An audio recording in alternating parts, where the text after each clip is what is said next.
Hello everyone, and today I'm going to be solving all of the 2023 AP Calculus BC FRQs.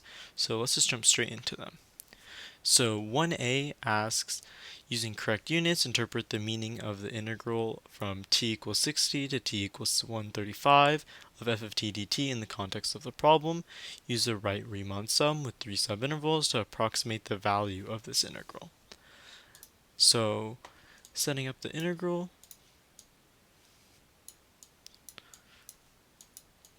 we are going to use a right Riemann sum to approximate the value.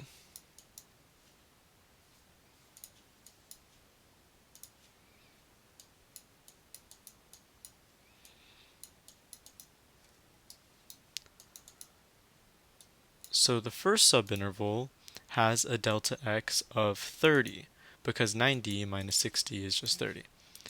And then we're going to be using the right value, which is 90 in this case, because 60 is the left-hand side of the delta x, and 90 would be the right side. So we're going to be using 0.15 as our value. And we're going to be adding that to the next subinterval, which is from 90 to 120, which also has a delta x of 30. And again, we're going to be using the right value, which is 0.1 in this case.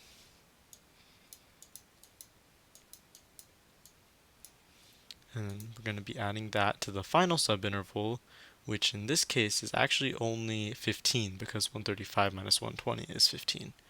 And the value is going to be f of 135, which is 0.05.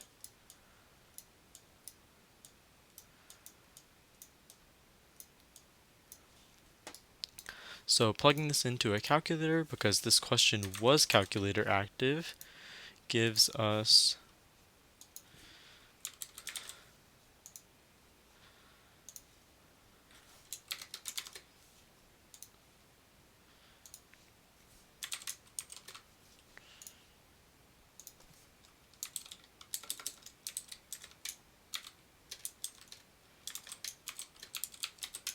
a value of 8.25 gallons.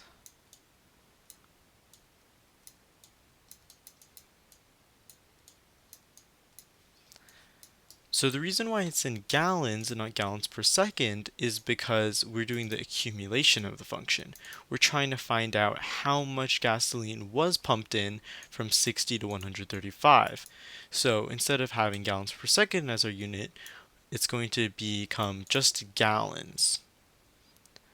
So that's part A. I believe this one would probably be around 2 points.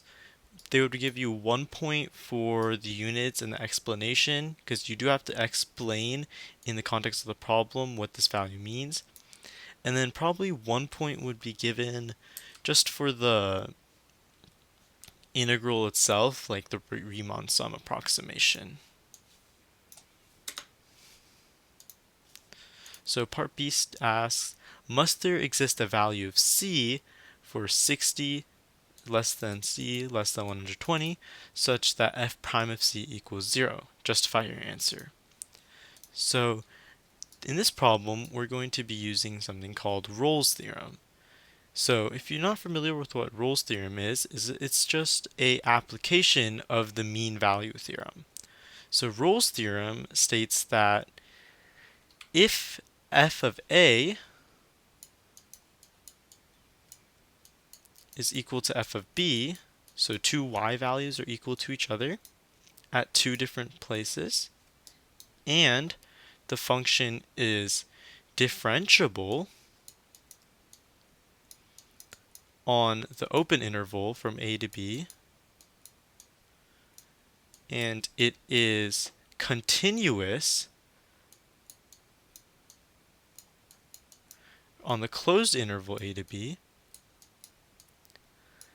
then there will be a C where f prime of C equals 0.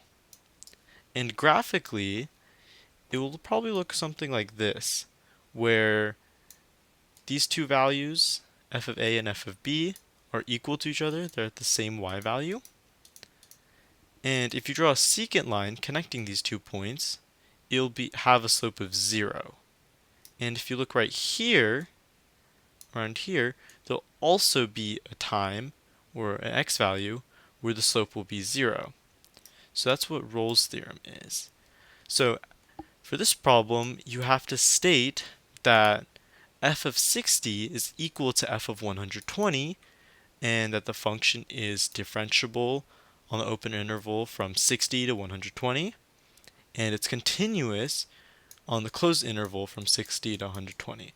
And then you can say by Rolle's theorem, there has to be at least one c where f prime of c equals 0. So I believe that's probably just going to be like 1 point, maybe 2, but we'll see once the official scoring guidelines come out. So part C says the rate of flow of gasoline in gallons per second can also be modeled by the equation g of t for time from 0 to 150 seconds. Using this model, find the average rate of flow of gasoline over the time from 150 or 0 to 150 seconds. Show the setup for your calculations.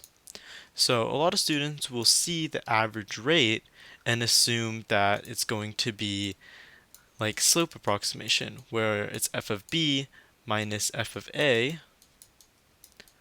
over b minus a. However, this is wrong in this problem. So the reason being is that this gives us an approximation for the slope, or g prime. And g prime is gallons per second per second. So that's the wrong units first of all, and also completely the wrong equation. We're estimating the wrong thing. So we need to find the average rate of flow of gasoline, and if you look here, g of t is the rate of flow. So we're trying to find the average value of the function, which is a different formula. So instead of using that one, we're going to be using the average value of the function formula, which is equal to 1 over b minus a times the integral from a to b of our function, g of t dt. So this will give us the average value of this function. So our b in this case is 150 seconds, and our a is just 0, so I'm not going to put it. And then we have to multiply that by the integral from 0 to 150 of g of t dt.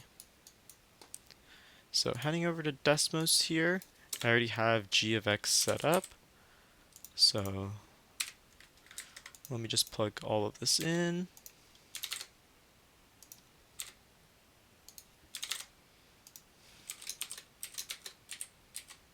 And plugging that into a calculator gives us 0.095, where you can leave it like that, or you can round it to 0.096. Either way, you could truncate or you can round.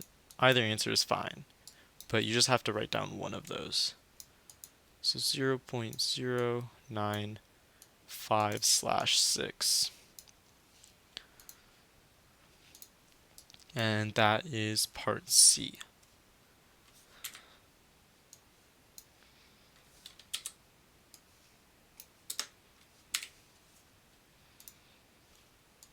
So part D states that using the model G as defined in part C, find the value of G prime of 140, interpret the meaning of your answer in the context of the problem.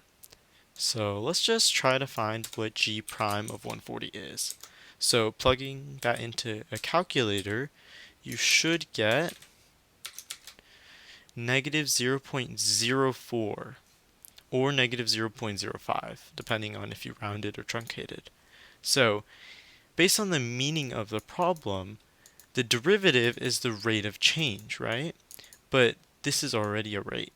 So g prime of 140 in this problem is the rate of change of the rate of flow of gasoline at t equals 140 seconds. And you would write down the value as just g prime of 140 equals either negative 0.06 0.004 or negative 0.005. So either answer is fine. And remember, you can say either it's changing by a value of negative 0.004. I think what I wrote was I wrote that g is like g prime is negative 0.004. So g, the rate of flow of gasoline, is decreasing by this amount at t equals 140 seconds. I believe that's what I wrote on my exam, but you can write anything similar and you should be fine. All right, let's move on to question 2. So 2a asks us to find the acceleration vector of the particle at time t equals 1. So we have to find a of 1. And this is a vector, so that means we need both the x direction and the y direction. And remember, vectors are going to be with this notation. So we'll have an x value and a y value. And we need to include the greater than or less than signs. But they're not actually like greater than or less than in this case. They're just like the markings we use. So we need to find, if you remember, acceleration is the derivative of velocity, or dv dt. So we need to find dv dt in both the x direction, so dx dt, and dy dt, and then find the derivative of those at time equals 1. So we know that dx dt equals e cosine of t, so dx dt equals e cosine t. So that means that the derivative of this function, so dx d squared x over dt squared, is going to be, derivative of this is just e cosine t times negative sine t because of the chain rule. And then let's try to find y prime prime of t, the second derivative of y. So y of t is equal to 2 sine of t. Sorry, that's a really bad looking 2. So that means y prime of t is going to be 2 cosine t, and then y prime prime, or the second derivative, is going to equal negative 2 sine t.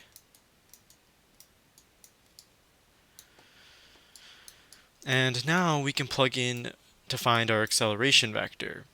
So acceleration of 1, or acceleration vector at time equals 1, is going to be equal to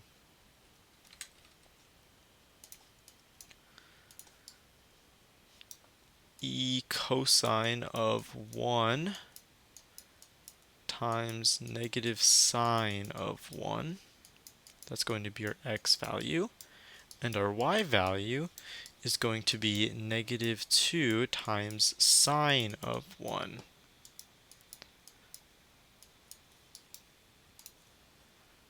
So let's try to get decimal approximations for those. Because remember, this one is also a calculator problem.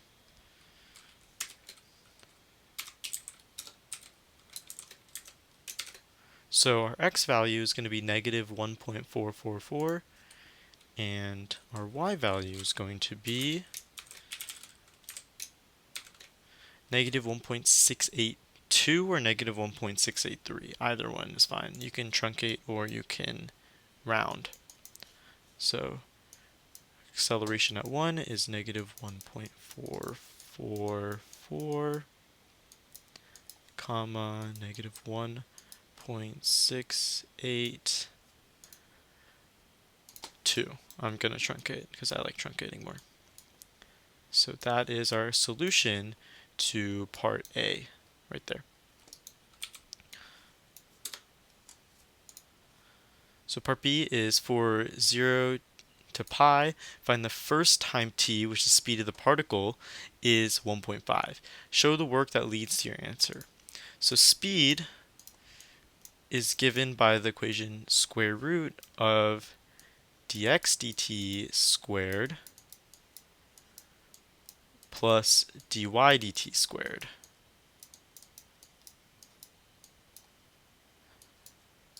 So we need to graph this. So square root of, I'm going to copy this all in.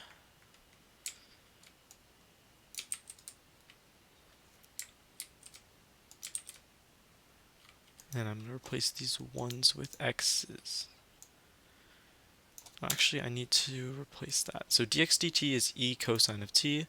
So we need to write e cosine x. I'm using x because Desmo doesn't support using t, but you can use any variable you want. So we're going to square that and add the first derivative of the y position, which was 2 cosine, because y of t is 2 sine t, so y prime would be 2 cosine. It's 2 cosine x, and we need to square that as well.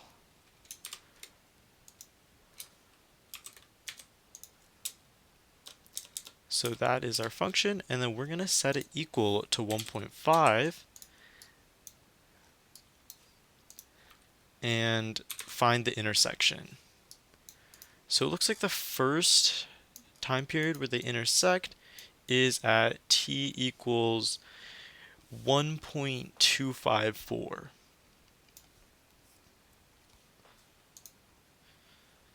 So we can write down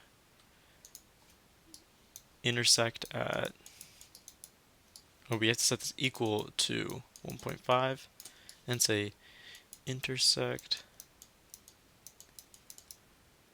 oops, sorry, that's really bad.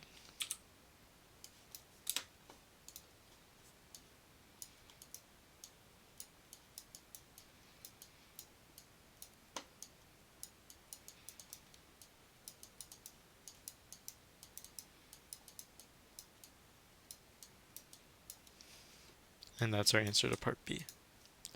So part C says find the slope of the line tangent to the path of the particle at time t equals 1. So find the x-coordinate of the position of the particle at time t equals 1.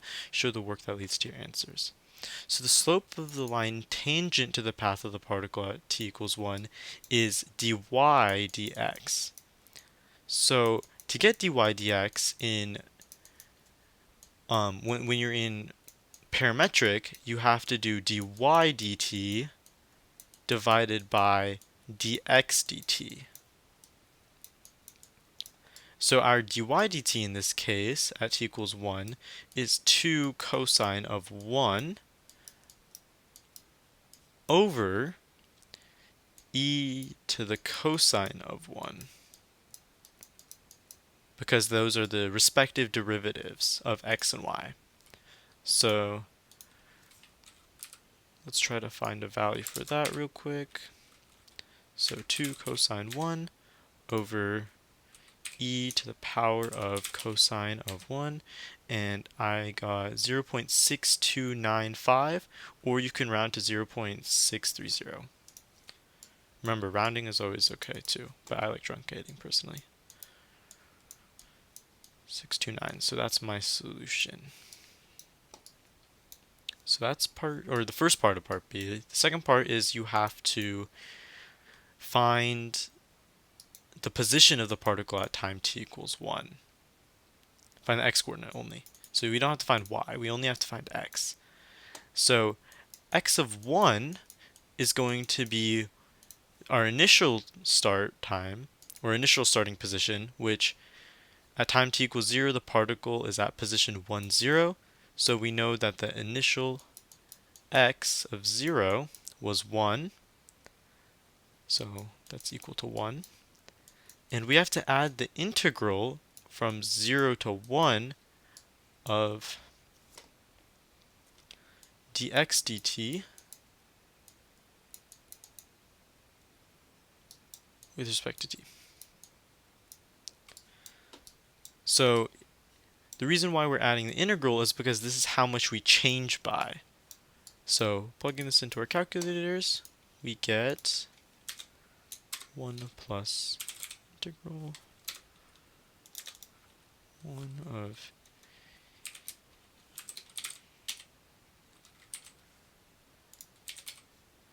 we should get 3.341.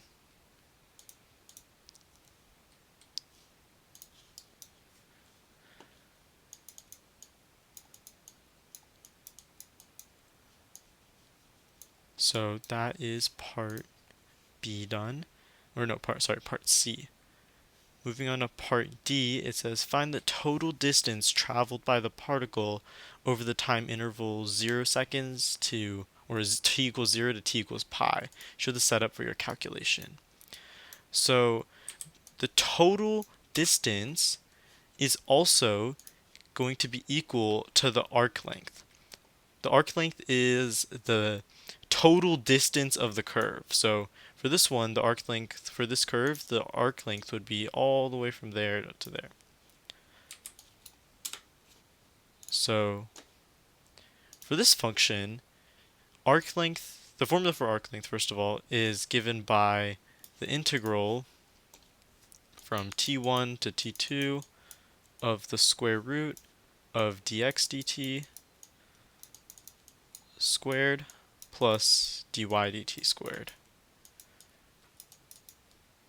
So essentially, it's the integral of speed.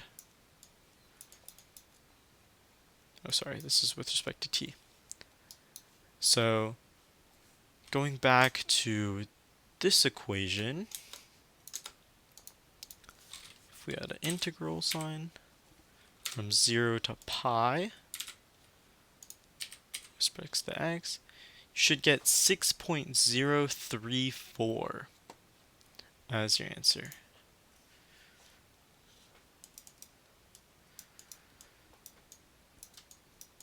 So that's problem 2 all finished.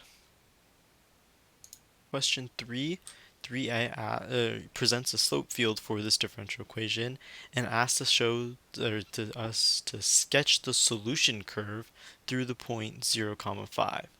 So as you guys see, 0, 5 is right here, and essentially to sketch the solution curve, we just have to follow the slope field lines. So as you see, they're gradually increasing until about this temperature here, where they kind of just level off. So my solution curve is going to follow that. It's going to look something like this, where eventually it just levels off. But it's just going to follow the lines, essentially. So that's part A. Part B asks us to use the line tangent to the graph of m at t equals 0 to approximate m of 2. The temperature of milk at time equals 2 minutes. So if you guys remember, the formula for a tangent line is y minus y1 equals m, the slope, times x minus x1.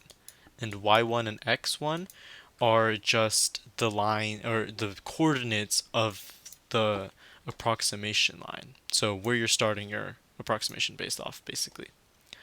So we are using t equals 0. So at t equals 0, the temperature of the milk is 5 degrees Celsius. So it's going to be y minus 5 equals m times x minus 0. So y minus 5 equals, or y, I'm just going to add that 5 over actually. So y equals mx plus 5. So to find our m value, we're going to have to find the derivative at this point, at 0, 5.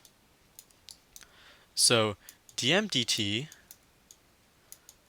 is defined by 1/4 times 40 minus m. So plugging in our initial value of 5 gives us 35 over 4. So that's our slope value. So y equals 35 over 4 x plus 5. And when our x is 2, which is what we're trying to approximate the value of, m of 2, so we're going to sub out this x for 2. So that becomes a 35 over 2 plus 5, which is equal to 35 over 2 plus 10 over 2, which is 45 over 2. So that is the approximate temperature of the milk at time equals 2 minutes. So part C asks us to write an expression for d squared m dt squared in terms of m, and use the second derivative to determine whether the approximation from part B is an underestimate or overestimate for the actual value of m of 2. Give a reason for your answer. Okay, so let's find the second derivative first. So our equation dm dt is equal to 1/4 times 40 minus m, which is also the same thing as 10 minus 1/4 m. So the derivative of this equation is just negative 1/4. So this equation tells us that the graph will always be concave down. So it's going to look something like that.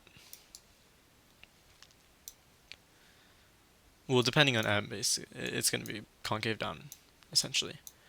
But at this point specifically, it is concave down, the graph of m.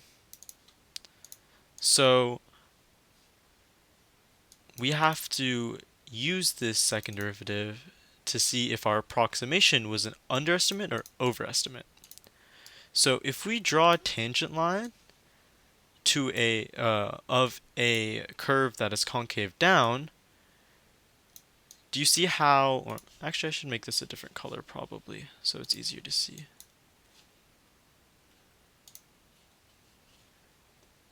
Here we go. So if you look at the tangent line, it's above the actual value of the curve. So that means that our answer in part B is actually an overestimate. If the graph was concave down, so if the second derivative was positive, and it looks something like that, then our answer would be an underestimate. But since the graph is concave down, we actually have an overestimate. So we could write overestimate, and our justification would be that the graph is concave down because the second derivative is negative at that point. So that would be our answer to part C.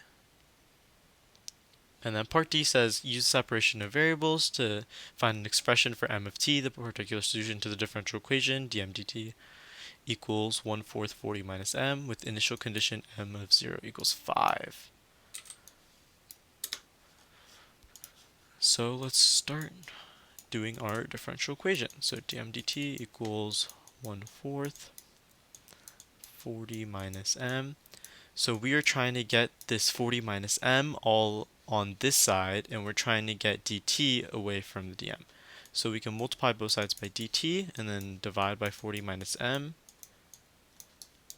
So that gives us 1 over 40 minus m on this side. dm equals 1/4 dt.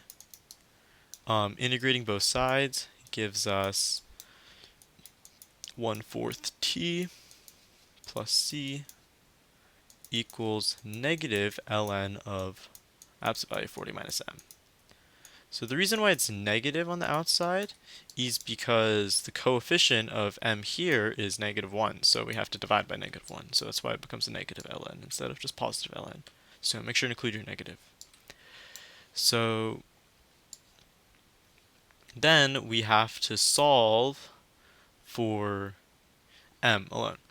So let's divide everything by -1, ln 40 minus m equals negative 1/4 t plus c. The reason why we don't change the sign on the plus c, we don't make it minus c, is because we don't know what the value of c is yet, so we're just going to say plus c. Oh, this is bad. 40 minus m. There we go. And then to get rid of the ln, we're going to have to raise everything to the, or exponentiate everything. So this side becomes just 40 minus m. This side becomes e to the negative 1/4 t.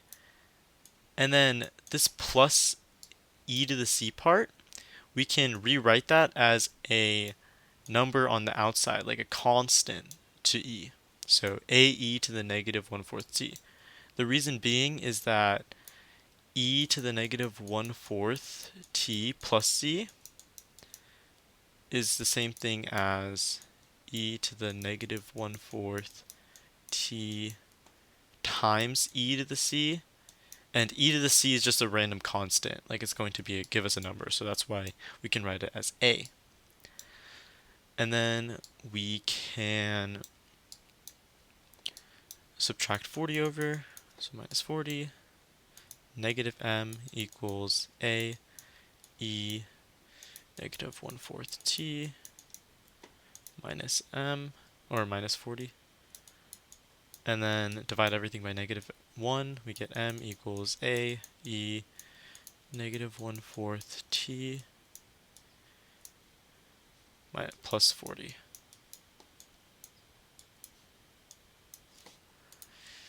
And then plugging in our initial condition, m of 0 equals 5.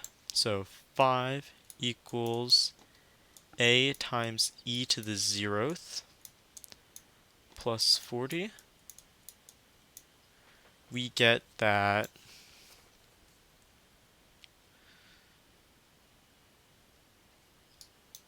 a initial is equal to negative 35, because 5 minus 40 is negative 35. So our differential equation becomes m equals, or our solution, our particular solution becomes m equals negative 35 e to the negative 1/4 t plus 40. There we go. And that's question 3 all done. So question 4 is a lot about curve sketching and a little bit of integrals. So part A asks us, does f have a relative minimum, a relative maximum, or neither at x equals 6? Give a reason for your answer. So let's take a look at x equals 6. So right here, the derivative of f prime of x, is going to be decreasing until x equals 6, then it's going to be 0, and then increasing. So, but the graph of f will be increasing this whole time, because the derivative never becomes negative. So that means f will always be increasing. So because it's always increasing, it's going to be looking something like this, where like it kind of tapers off for a little bit because the derivative stops increasing, and then it's going to go straight back up. So because of this, it's not going to have a relative minimum or maximum at that point. So we would say neither, because f prime of x does not change signs at x equals 6. So part B says, on what open intervals, if any, is the graph of f concave down? Give a reason to your answer. So the graph is concave down whenever f prime prime of x, or the second derivative, is less than 0. So let's look for all the intervals where the second derivative is less than 0. So we can tell where the second derivative is less than 0 because on those intervals, f prime will have to be decreasing. So let's look for all the intervals where f prime is decreasing. So from negative 2 to 0, I see f prime of x is actually decreasing because the slope is negative right here. So let's write negative 2 to 0. That's our first one. And then also from 4 to 6, it'll also be decreasing. because f prime is decreasing there. So f prime prime would be negative, so it would be concave down. So for a reason, we would say f prime is decreasing at those intervals. So the graph of f of x will be concave down because f prime prime of x is negative. So part C says find the value of the limit of this fun limit or show that it does not exist. Justify your answer.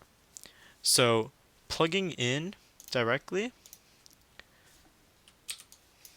we get, sorry, let me just delete this real quick. We get 6 times f of 2 minus 3 times 2. Oops. Over 2 squared minus 5 times 2 plus 6. So f of 2 is given to us. It says it's 1. So this top, the numerator, becomes 6 minus 6, which is 0. And the denominator becomes 4 minus 10 plus 6, which is also equal to 0. So we have 0 over 0, which is indeterminate form. So we're going to have to use L'Hopital's rule. So whenever you use L'Hopital's rule on the AP exam, you have to write LH rule, or like L'Hopital's, or like you just have to show that you're using this rule, okay guys? So make sure you include or like write down that you used it, so the College Board knows what you're doing. So the derivative of this numerator will be 6 f prime of x minus 3. And the denominator becomes 2x minus 5. So plugging in the limit as x approaches 2, we get 6 f prime of 2 minus 3 all over 4 minus 5, which is negative 1. F prime of 2, we can look at the graph for, and it's 0 at that point. So 0 minus 3 is going to be negative 3 over negative 1, which just becomes positive 3. So that's our answer for part B. So it does exist. And it converges to 3, or it, as the limit as x approaches 2, the value is going to be 3. For part D, it asks us to find the absolute minimum value of f on the closed interval negative 2 to 8. So to find the absolute minimum value of f from negative 2 to 8, we're going to have to test both the endpoints and all the local maximas, and the local extremas, because it's a closed interval, so we need to test endpoints as well, not just the extremas. So let's set up a little xy chart to keep track of our values. So the first values I'm going to put are negative 2 and 8 because we're going to have to test those. And then let's find all the local extremas. So at negative 1, there's going to be a local max because the derivative is going from positive to negative. So f prime, or f of x, the graph of f, is going to be going from increasing to decreasing. So there's going to be a local max at negative 1. And then at 2, the derivative also changes signs. So there's going to be a local min here because f of x will be decreasing and then it'll go to increasing. So it's going to have a min at 2. So negative 2, negative 1, 2, 8. Those are the values that we're going to have to test. So our initial condition was that f of 2 equals 1. So we can use this and integrals to get us the values of f of x. So to find f of negative 2, we're going to have to start at f of 2, which is 1, and add the integral from 2 to negative 2. So these bounds are kind of messed up, so we can flip the bounds, but subtract the integral instead of adding it. So minus negative 2 to 2 of f of x dx. There we go. So to solve this integral, we can just calculate the area under the curve. So right here, the base is 1 and the height is 2, so that's 2 times 1, which is 2, and then half of 2 because area for a triangle is 1/2 base times height, so that's going to be just 1. Or, sorry, no, I did not mean to write a 5. So 1. And then this is another triangle, but this one is negative. So it's a minus 1. And then this triangle from here to here has an area of 1, 2 times 1, 2. So that's 4. To have 4 is 2. So area of negative 2. So minus 2. And then 1 minus 1 is 0. 0 minus 2 is negative 2. So we have minus negative 2. 1 minus negative 2, which is 3. So at f of negative 2, we have 3. Let's find f of negative 1. So f of negative 1 is going to be 1 plus the integral from negative 2, or sorry, I'll add a subtraction here. Negative 2 to, wait, sorry, that's not supposed to be a negative 2, huh? That's supposed to be a negative, or that's supposed to be 2, the integral from 2 to negative 1 of f of x dx. Because we're starting at 2, f of 2. So we can flip this integral again to make the bounds proper. So negative 1 to 2 of f of x dx. And this is going to be equal to, so starting at negative 1, the area of this triangle here is 1, 2, 3, the base is 3, and the height's 2, so 3 times 2 is 6, half of 6 is 3. So minus 3, 1 minus 3. So that is equal to negative 2. So we're at negative 2 at negative 1.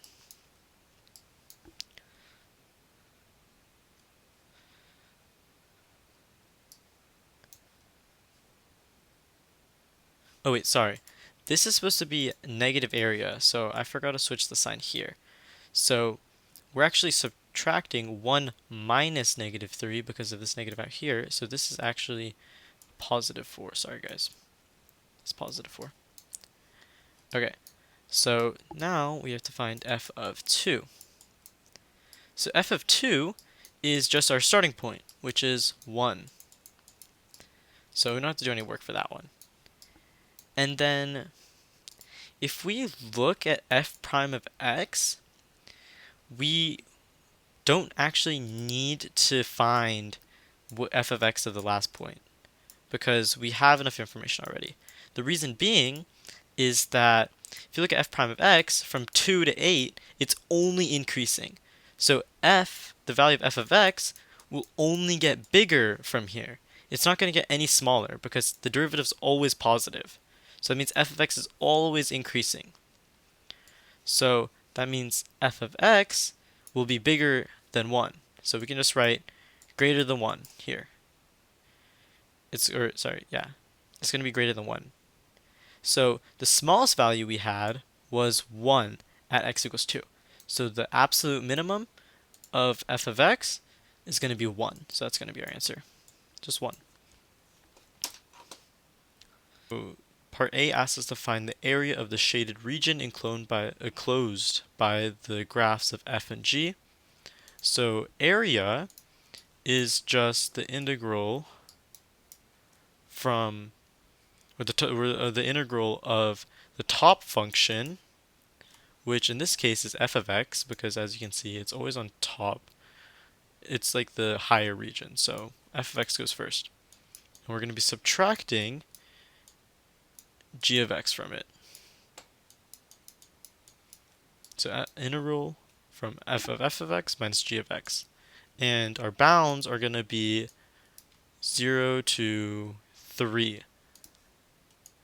Because we're in the x, we're talking about x values here. So with respect to x.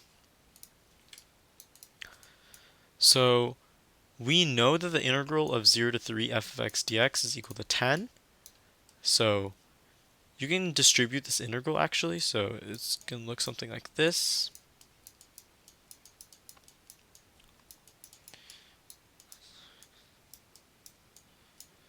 We're not distributing the integral, but using the integral properties more.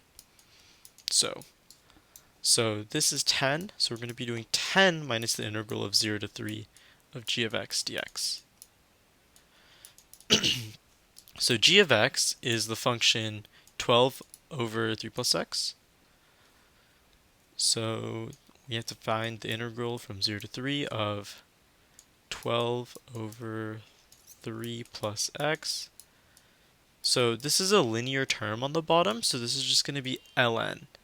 So there's no coefficient of x.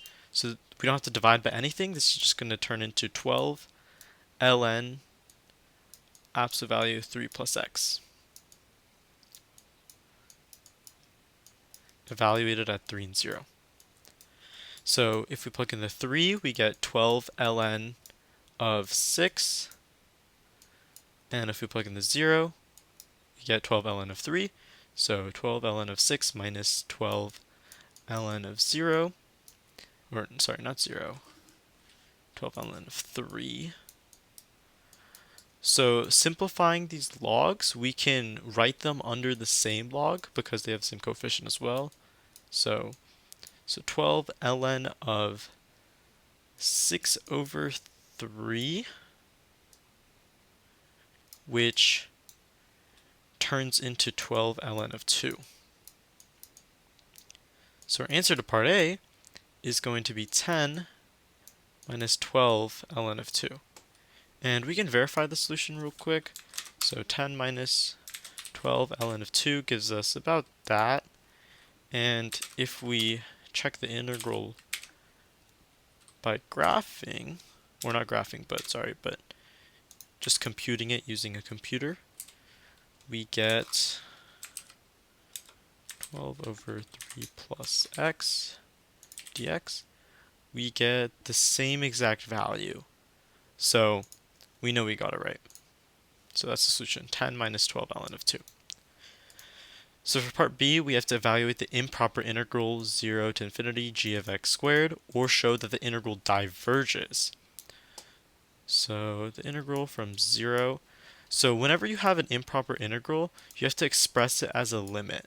So the limit as t approaches infinity of the integral from 0 to t of 12 over 3 plus x squared dx. So the first step to solving this integral, you have to square the inside term. That's the easiest way I see it. You might be able to u-sub, do something strange, but the way I solved it on my exam is that I just distributed the 12 over 3 plus x term. So this becomes a 144 because we can strip out this 12 part after we square it.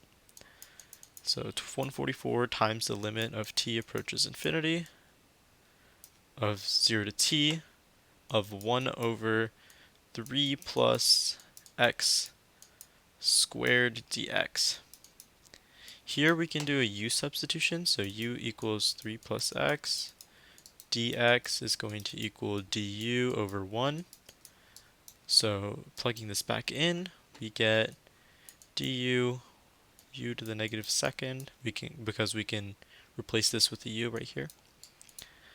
And then we have to change our bounds. So 0 plus 3 is 3, and 3 plus t is just 3 plus t.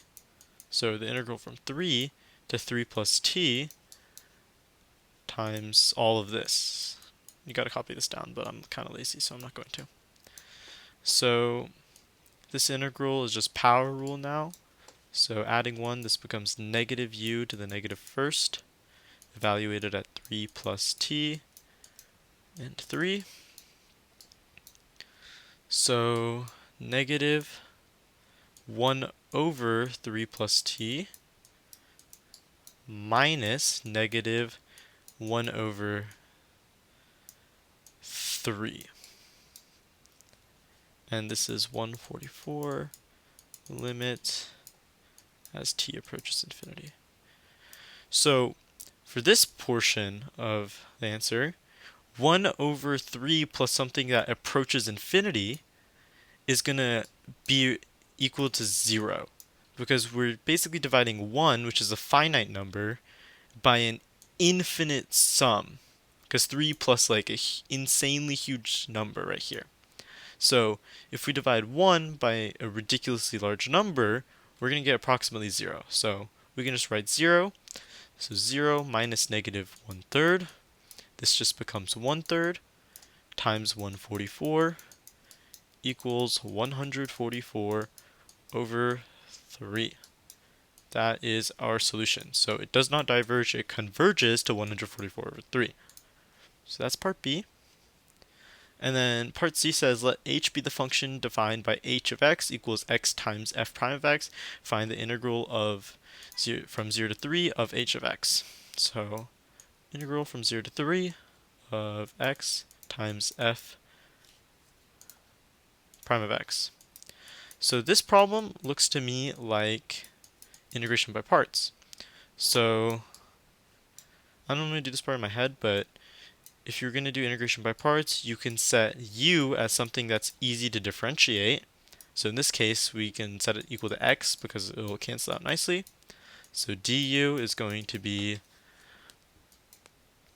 just dx. And then our v is going to be integral of the dv term. So dv is equal to f prime of x dx. And v is going to be f of x dx, or just f of x, because we're going to have to integrate both of these to get our v term.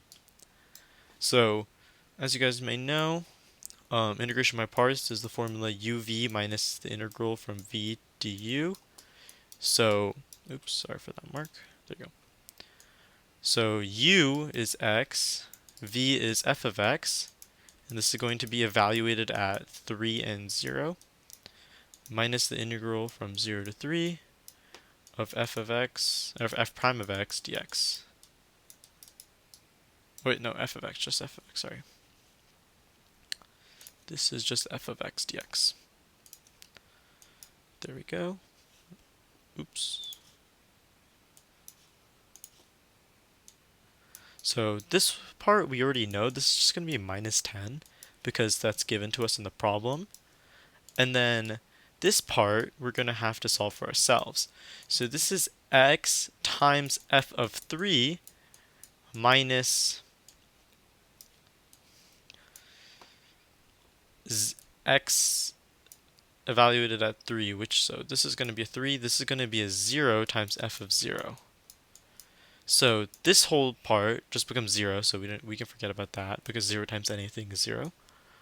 And then 3 times f of 3 is going to be, well, we have to check the graph for that. So f of 3 is, I would say, about 2. It looks to be about 2. So 3 times 2 is 6. 6 minus 10 is negative 4. So our answer to part C should be negative 4 or something similar, because they don't really give you like an exact value for f of 3, but it looks to be about 2, just off of the graph. So I got negative 4 as my answer. Okay, moving on to part 6. This is our series question that will always show up. So the function f has derivatives of all orders for real numbers. It is known that f of 0 is 2, f prime of 0 is 3, f prime prime of x equals negative f of x squared, and f prime prime prime of x, or the third derivative of x, is equal to negative 2x times f of x, f prime of x squared. So immediately I noticed that this is just chain rule, right? So let's read part A. So it says, find the fourth derivative of f with respect to x. Write the fourth degree Taylor polynomial for f about x equals 0. Show the work that leads to your answer. So to find the fourth derivative, we can just take this third derivative and take the derivative of the third derivative. So the third derivative is negative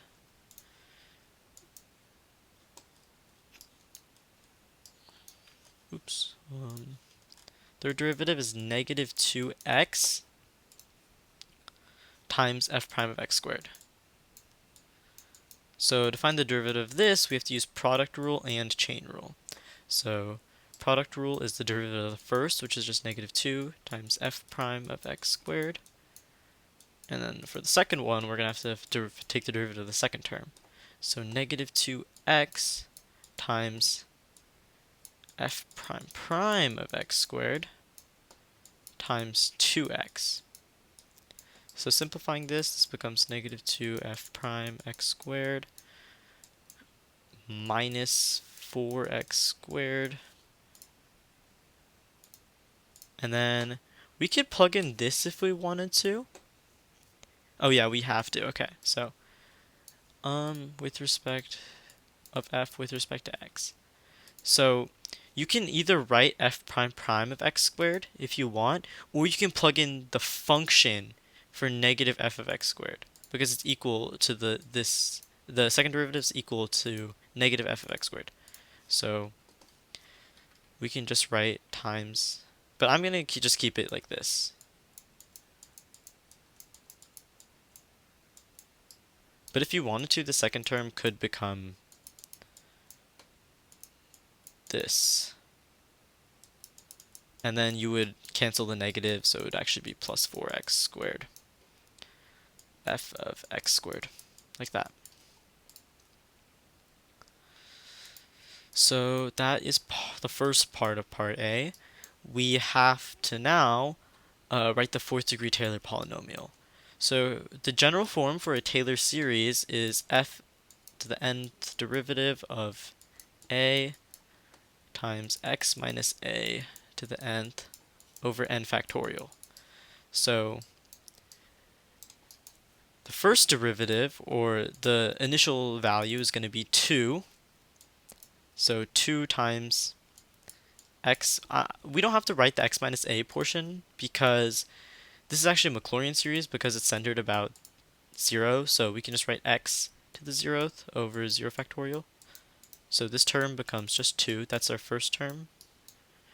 And then our second term, or this is actually our 0th term, but I'm just calling it the first term. And then the second term would be f to the first derivative of 0 times x to the first over 1 factorial. So first derivative of 0 is 3, so we have, this is just going to be equal to 3x. So far we have 2 plus 3x. We only have 2 terms so far, but let's keep going.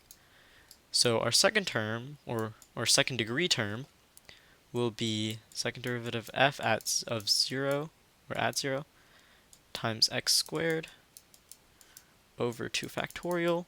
So the second derivative of 0 is negative f of 0. So f of 0 is 2, so negative f of 0 is negative 2. So we have negative 2x squared over 2 factorial, which is just negative x squared. So our next term is going to be minus x squared. And then our next term is going to be f to the third derivative, or the third derivative of f of 0, times x cubed over 3 factorial. So the third derivative is given by this function. So if you guys notice that there's a negative 2x part right here, right? So if we plug in 0 into this function, we're going to have 0 times this value. And 0 times anything is 0, so actually there's going to be no third term. It's going to be just equal to 0. So you can choose to write plus 0, or you could just not to write it. I'm not going to write it. So minus x squared. And then the fourth term, so we got the fourth derivative from earlier. We got this function right here. So if we plug in negative, or if we plug in 0, this whole term cancels out because there's an x here. So 0 squared is 0, right, guys? So 0 times anything is just 0, so we only need to look at this part. So negative 2 times f prime of 0. Well, f prime of 0 is 3, so negative 2 times 3 is negative 6. So we're going to have negative 6 over 4 factorial times x to the fourth, because that's our Taylor series formula. So 4 factorial is the same thing as 4 times 3 times 2 times 1, and 3 times 2 is 6, so this can cancel. So we have minus x to the fourth. X to the fourth over 4. So this is our Taylor series for part A. So for part B, the fourth degree Taylor polynomial for x, for f about x equals 0, is used to approximate f of 0.1. Given that the absolute value of the fifth derivative of x is less than 15 for this interval, use the Lagrange error bound to show that this approximation is within 1 times 10 to the fifth of the exact value of f of 0.1. So they haven't asked the Lagrange error bound question in actually a long time, I heard, but we all know that Lagrange error bound isn't too bad.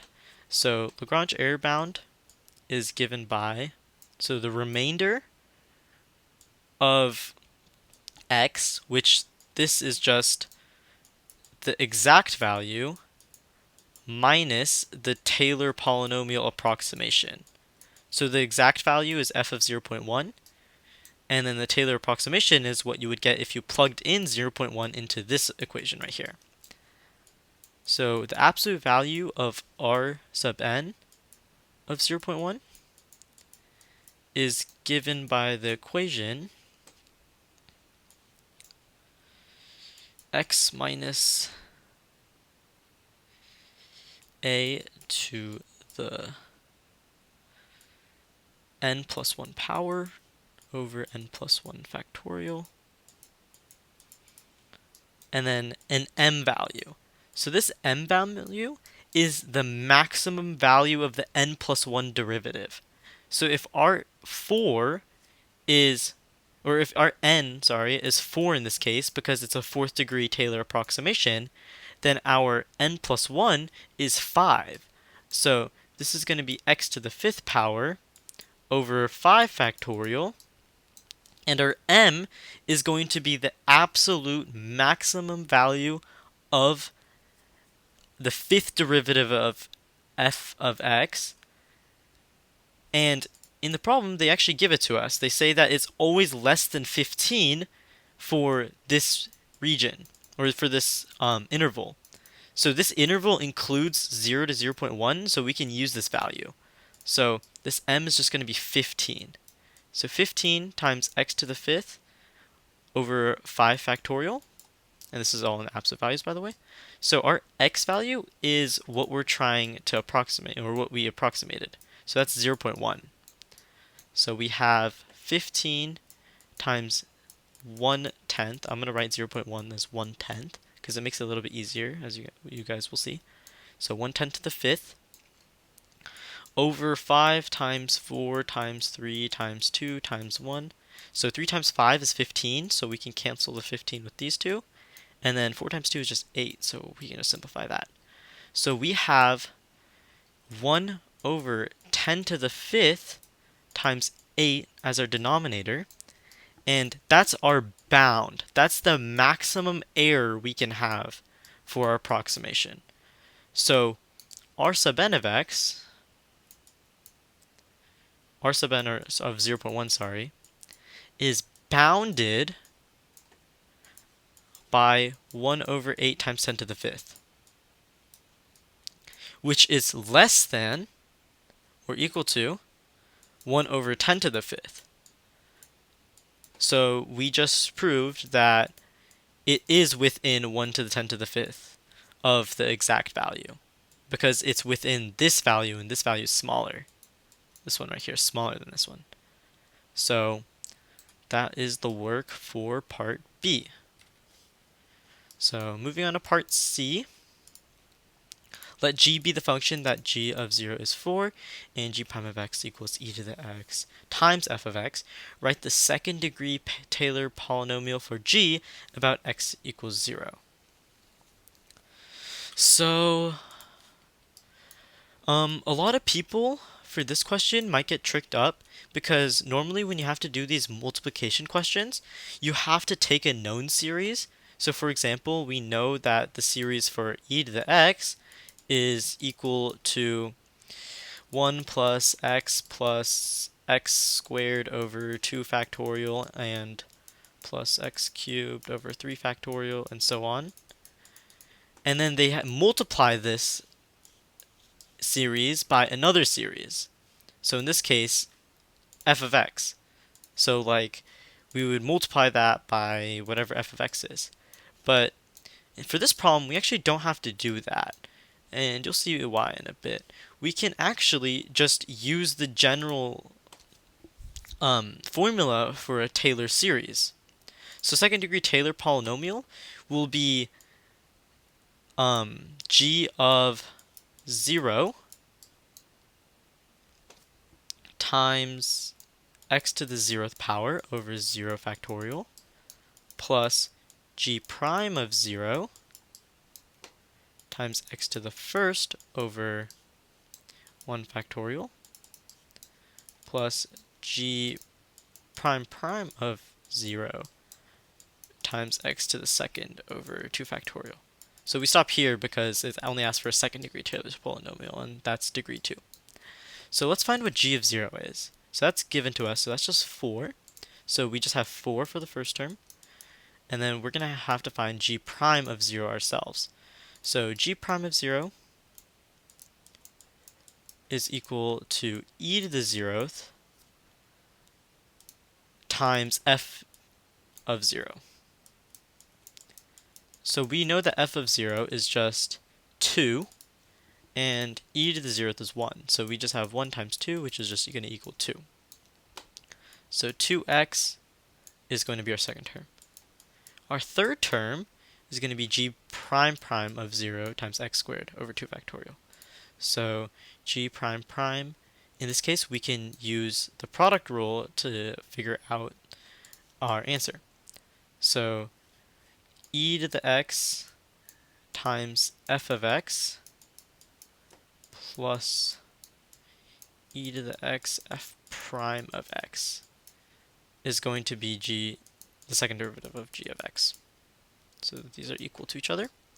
So plugging in 0 here, we get 1 times f of 0 is 2, and then plus 1 times f prime of 0 is 3, so we get 1 or 2 plus 3, which is 5. So this coefficient is 5. That's over 2 factorial times x squared. So this is our solution to part C. Thank you guys for watching. This video is a little bit long because I didn't really condense the information that much. Sorry about that, but thank you all for watching. I will probably post the AB results too, or the AB questions too, but I'll probably do those ones a lot faster. So watch that video also, maybe, if I post it. But thanks for watching, guys.